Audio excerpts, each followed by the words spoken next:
Just once again looking forward to practice today and tomorrow, and then shoot around Wednesday and get ready to play South Carolina. Coach, how's Isaiah Joe looking? Is he practicing? I didn't think I was going to get asked that question, Nikki. That's we haven't done anything. Sunday was off for us. We practice here in a little bit. He'll suit up and probably do what he did, 2 days before our last game, which is kind of nothing, and spend most of the day with Mark, the trainer, and maybe get some shots up or something like that. But he's not on the practice plan. Are you hopeful he'll play Wednesday, or what would you say is the prognosis? I don't even know what to say, Bob, because I really, I don't know, because we played Saturday, we were off Sunday, guys are just trickling in now from class, so that's 3 days of, spending time with Mark O'Neill, our trainer, and, I think anytime you do anything, if he gets shots up and stuff, and then does it swell, I have no idea, if he does limited stuff today, is there swelling tomorrow? Only time. I don't know. I'm not a medical. And then one of the Carolina writers points out to me. I guess he said they're 348th in terms of fouling people. I think the opponents have shot over 500 free throws, and you guys obviously drove the ball a lot and got to the line. What do you think of how much they foul? How can you maybe use that to play to your advantage? Yeah, I think we've really improved at drawing free throws attempted.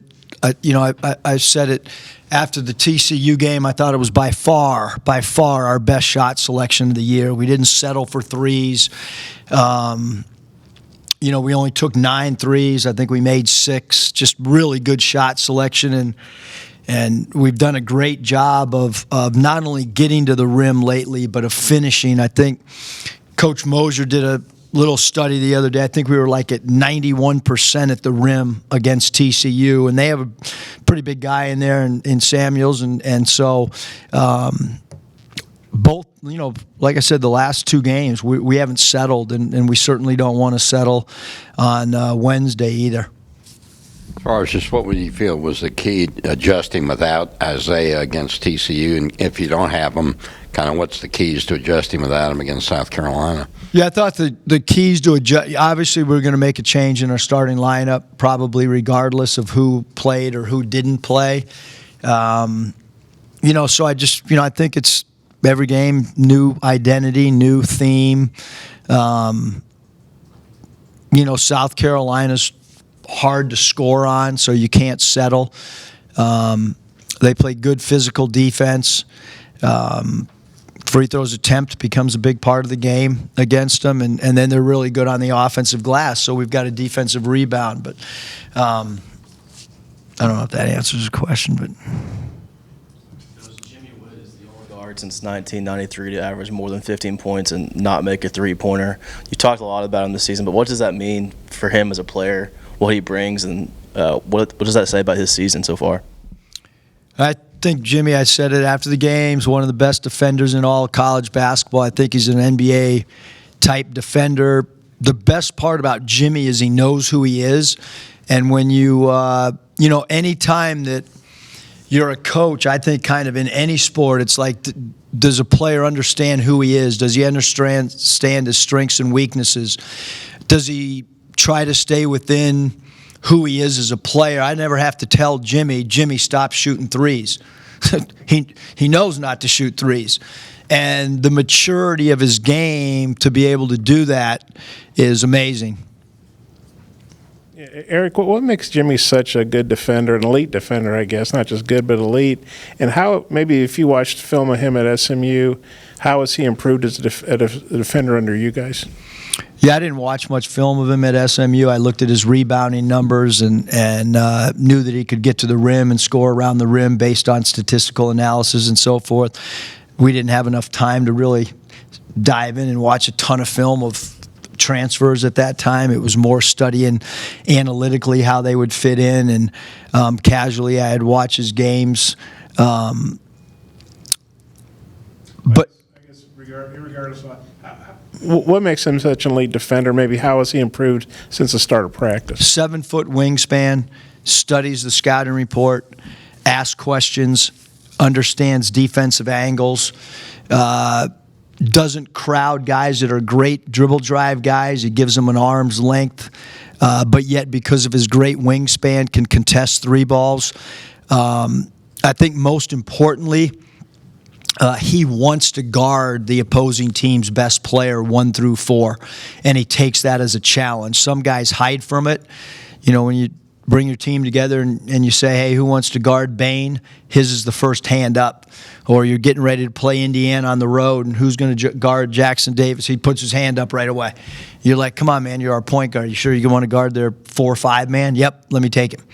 And so there's not – I've been around, you know, not many guys that want to every night do that. And could you see him playing in the NBA, carving out that defensive niche, you know? I mean, you know, I think to play at the next level, it's all about, do you do one thing great? And then do you know who you are as a player? And those two, like, he does one thing great, and he knows who he is as a player. Certainly feel like he's a guy that would have to earn his way onto a roster through like a training camp type situation.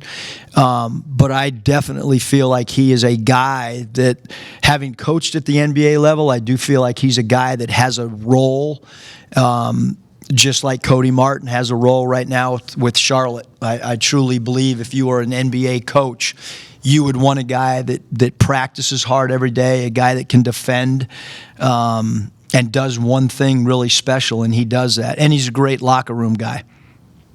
Yeah, Coach, you've talked in the past about how Jalen, when he's on the floor, kind of changes the pace of the game for you guys. It seems like sometimes when he brings the ball across half court, 27, 28 seconds left on the shot clock. Have you noticed maybe how that maybe impacts you guys' efficiency offensively? Yeah, I mean, we talk about it all the time. Like, we don't want walk-ups, meaning we don't want to walk the ball up the floor. We don't want look-ats, meaning look over at the bench and get a play call.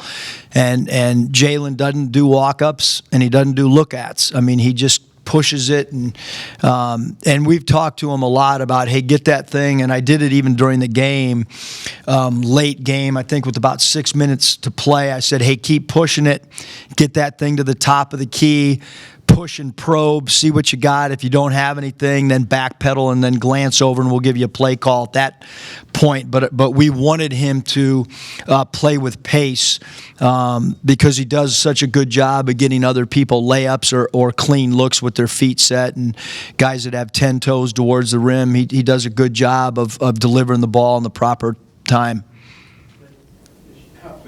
With kind of the way you milked the clock the last 6 minutes of the TCU game, and is that a tough thing, or kind of a risk that you think, boy, if things go wrong, is it hard to get them back going in an offensive flow if you need to?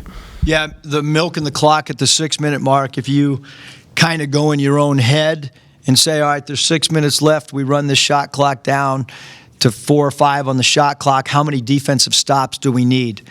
I'm not very good in math, but I got some guys on the bench that are really good, and so I'll ask how many stops we need. And if we need, say, 10 stops out of 15 possessions, you're not going to do it. But if it's a good number that I know we can get stops, I know a lot of the Mountain West coaches they know that the success of milking the clock with 6 minutes to go, because I got a lot of text messages about when I took this job that they were glad they didn't have to sit and watch the air get taken out of the ball. So has not lost us a game in 4 years. So no, I mean, mathematically, you just, if you only need 2 baskets and there's 6 minutes to go, and you don't turn the ball over, then, we'll take those odds. And I thought it's part of maturing. It's part of knowing our late game package. So not really, I think we have to do that. Coach, we saw your statement last night about Kobe Bryant. I wonder, with some time a night to sleep on it and see some of the response from your old colleagues in the NBA, if you could just kind of give us an idea of how that's hitting you today now that you've had some time to digest. Yeah, yesterday, it was obviously shocking to everybody. As I've looked back at, the time that I was a NBA head coach and also an NBA assistant,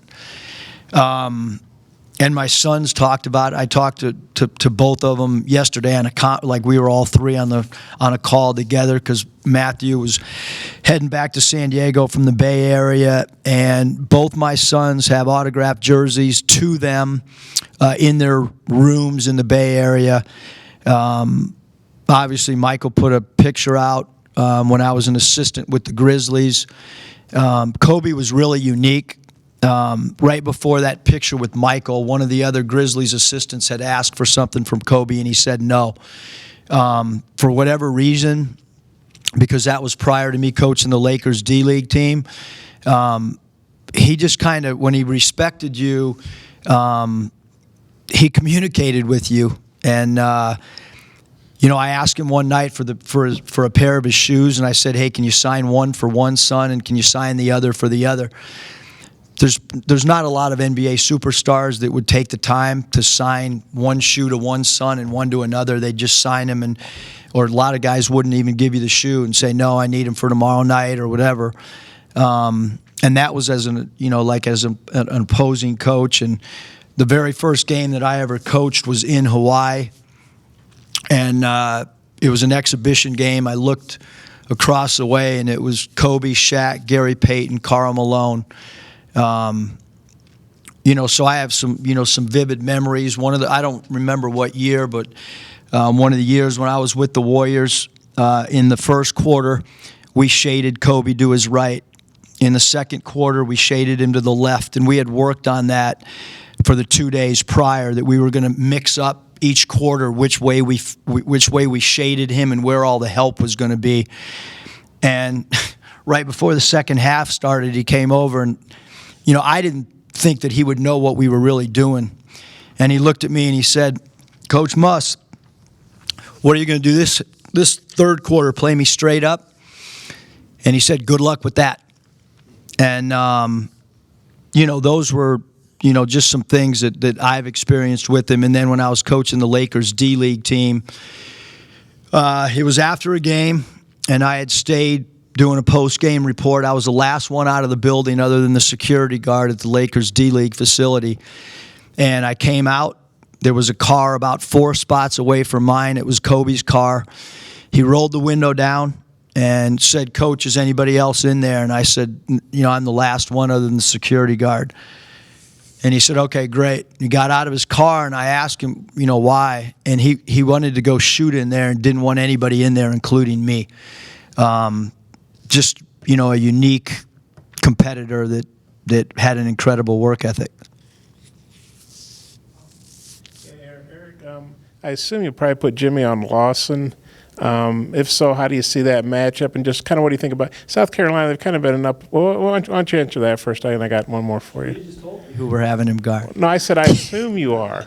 But you're the coach. I don't know. I mean, I got to consult with Swish, see what he thinks. But yeah, Jimmy's always gone on the best player, so I'm assuming that he'll guard Lawson and so what else? How do you see that matchup between Jimmy and Lawson? I mean, I won't know till Wednesday at 9:42 or whatever.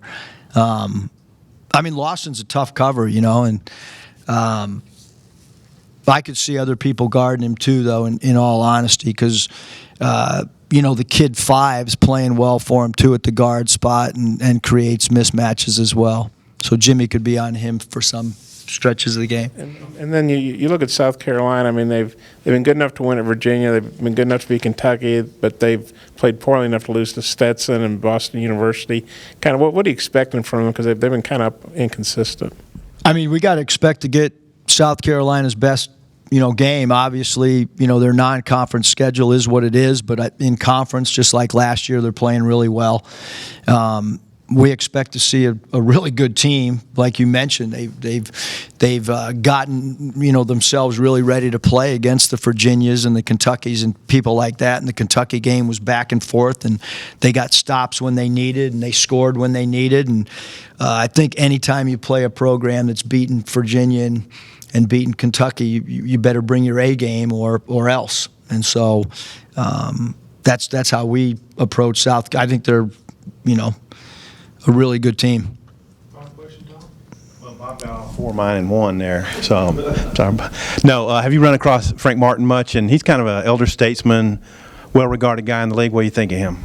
Yeah, I mean, I've been in different situations, like in health clubs, at the Final Four a couple different times, and just had those type of conversations, but certainly don't have the relationship with Coach Martin that I do with people like Tom Crean and Coach Cal and even Rick Barnes. I mean, so I can't comment if I really don't know someone really well.